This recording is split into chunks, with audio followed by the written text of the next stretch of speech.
Hello everyone! Update sa ating sitaw or long beans, okra, and malunggay.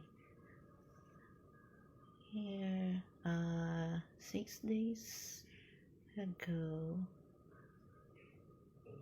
nagtanim po tayo ng sitaw at saka okra.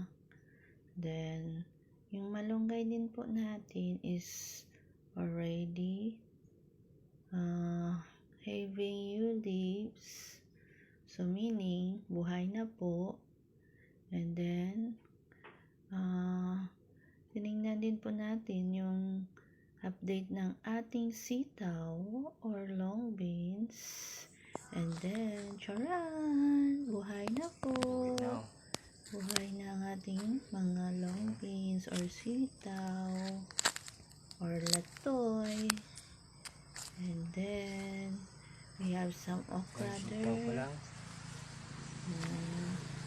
Yung okra is medyo maliit pa.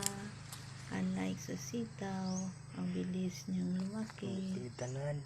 Yan. Malaki na yung leaves ng sitaw. Ari ng okra may nagbuwas naman. For more updates, just keep watching. Bye. Thank you.